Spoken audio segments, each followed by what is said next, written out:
What is up guys, it's Cal, and today patch 7.2.5 is coming out. So this entire video is going to detail all of the changes that are coming in 7.2.5. Now this is a 0.5 patch, so no major content is coming out. There's a few new things, mostly class tuning stuff, but I'm going to go more in depth into that. Tomb Sargeras is coming out June 20th, so we do have another week for that. So on the screen now, as you see, it's just going to scroll down all of the class changes. There's a lot of them, so I'm not going to be saying every single one. So you can read them on the screen now. This is just going to be the other new features that are coming.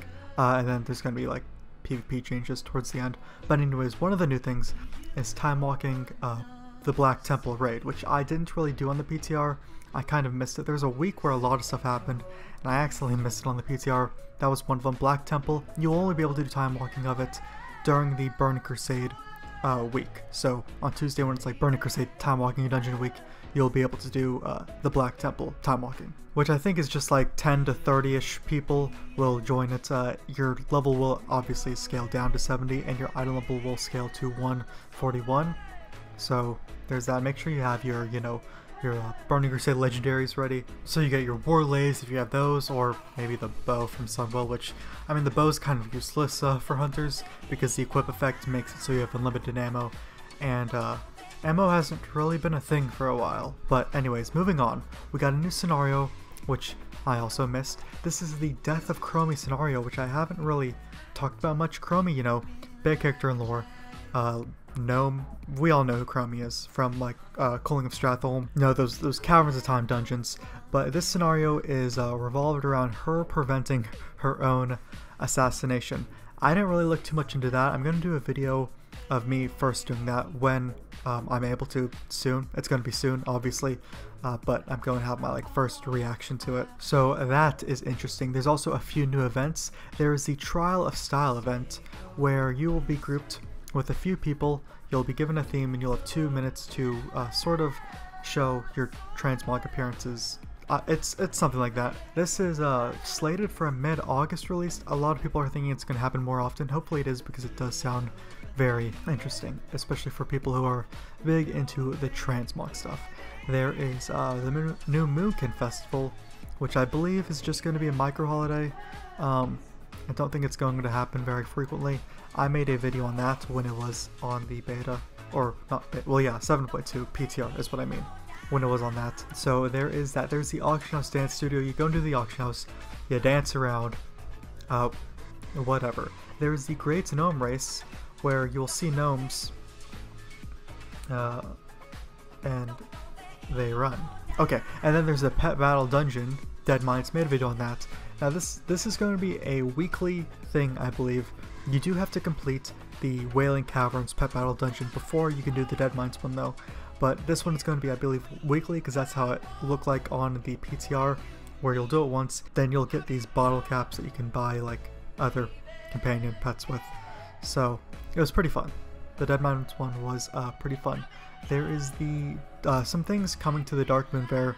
I believe there might be a new game coming, but there is a Forsaken band called the Blightspore who is invading the Dark Moon Fair, and they are going to be rocking out their death metal tunes every hour on the half hour.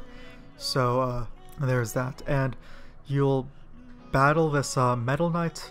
I didn't really go into the Dark Moon Fair on the PTR, but there's some Metal Knight dude that you'll battle. I don't know, metal something, I don't know, where you'll get achievements, consumables, and a monthly chance at a Brutal Helm or Killer Guitar Mace. Now that's interesting. Is that the Arcanite Ripper? We may never know. Hopefully it's not really the same thing, because the Arcanite Ripper is a rare thing that you can get from the Black Market Auction House. I have the Blood Elf version of it. I've been trying to get the Arcanite Ripper, but yeah, that's a whole different story. So there's kind of a lot happening to Mythic Dungeons. First off, Mythic Keystones, every level, the enemies will have their damage and health increased by 10% per level. Now that was 8%, so Mythic Dungeon levels are becoming more difficult. Not necessarily a bad thing. Things becoming more difficult is not always bad. So whenever you don't finish a Mythic Keystone, there will no longer be depleted Keystones. You will now get the same Keystone, but it will be downgraded by 1 level. I think how it's going to go is if you complete the Mythic Plus, but you don't complete it in time, you'll get another random dungeon that's one level less than what you just did. But if you don't complete it at all, then you get the same mythic plus dungeon, but then downgraded one level. This is because a lot of people, sometimes people, you know, like to troll, whatever, going to some mythic plus dungeons and then just leave. It's mythic plus dungeon becomes infinitely more difficult when you have 4 people and you can't just pick up a new person for them. So no more depleted keystones, those are going away. I like that, that's nice. Now they're changing the rewards a bit. So at the end of the dungeon, the chest at the end, first of all, there's only going to be one chest now. There will not be multiple chests. If you complete a mythic plus dungeon but not within the time, it will have some artifact power in it, plus 2 items. If you do complete it in the time, there will be a 3rd item. Now those items are spread amongst the group. That's not per person, so keep that in mind. So as I just said, when you complete a mythic plus dungeon by a large margin, like you know how it is in 7.2, if you complete it by this amount, you'll get 2 chests. If you complete it by this amount, you'll get 3 chests. Well, in 7.2.5, you will no matter what get 1 chest, but the mythic plus will still be upgraded by 2 levels or 3 levels, depending on how much you beat the timer by. That's kind of interesting because that might leave some to wonder, like, why would I try to beat a mythic plus by 3 if I'm just going to get the same rewards as beating it by just 1 or whatever? Well, the mythic plus threshold of items that you get is increasing to, or items from the weekly chest, you know, the weekly chest that you get in your class hall every week, it's being increased to 15, which in 7.2 it was 10, I believe in 7.1.5 it was 15, so it's going back to 15. Seems like it's kind of alternating, but if you complete a mythic plus past 15, which level 15s are going to be a lot harder now, just throwing that out there. If you complete a mythic plus past 15, now this seems like it's roughly every 3 levels past 15, you will get an additional item. So I guess beating a mythic plus 18 will get you 4 items if you complete it within the time. Or if you don't complete it in time, then 3 items, so on and so forth. So there's that, and then they are adding Group Finder for Mythic, Trial of Valor, and Nighthold, because you will be able to do Trial of Valor and Nighthold Mythic cross server. So we have a week to get the Cutting Edge and Ahead of the Curve achievements, or I guess it's Cutting Edge, right, is the Mythic one. So when Tomb of Sargeras comes out, those achievements are going away. I've said this in a past video, those Cutting Edge achievements, those Ahead of the Curve achievements are going away, so get them as soon as you can before June 20th. So now, Legion raid bosses are going to drop a new artifact power item that they have a 100% chance of dropping, but once per week. And this is for all raid difficulties except Raid Finder. So killing one boss in like Nighthold, that will give you a artifact power token, but then if you kill that same raid boss, I guess on the same difficulty the next day, it won't drop. And bosses in the newer raids, so Tomb of Sargeras when that comes out June 20th, will drop more artifact power than past raids. That kind of makes sense, you know, the harder stuff drops more artifact power. And then on the Raid Finder difficulty, bosses will no longer drop artifact power tokens, and artifact power will be awarded for completing that wing on Raid Finder once per week. Then we got some events. Don't forget the Midsummer Fire Festival is happening soon. And then we got heirlooms. Said this in a past video, heirlooms will be upgradable to 110 from now, so they'll be upgraded from 100 to 110. You might, I don't know, you might want to hold off on the weapon ones, since the weapons don't give experience bonuses, and we already have, you know, we already have artifact weapons, the artifact weapons that you get at 100. Now these heirloom vendors will also drop new, or not drop, but they'll offer new toy items that can teach you how to, or will teach you all of the flight paths in Kalimdor and Easter Kingdom in Azeroth. So those are heirlooms, they will go across all toons. So that is something to look out for. And then we got some things about some trinket changes, just minor things.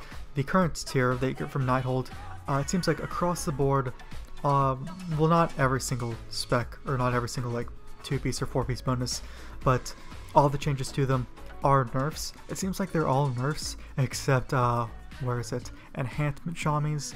Their 2-piece bonus is that Storm Strike damage is being increased by 10%, and the 4-piece Lava Lash has an additional 10% chance to trigger Stormbringer. I don't play Shami, but those don't sound like nerfs. It seems like legendary items across the board are getting nerfed. What do we have? Okay, then we got PvP stuff. So this one's kind of interesting. Every man for himself, human racial, stone form, dwarf racial, and the will of the Forsaken, undead racial of course, and now trigger a 30-second cooldown on adaptation. So I mean, I personally don't use adaptation, but I know a lot of people probably do, so there's something to look out for. And the PvP changes are going to go across the screen now. We've got some things for Havoc. Metamorphosis isn't going to stun players anymore.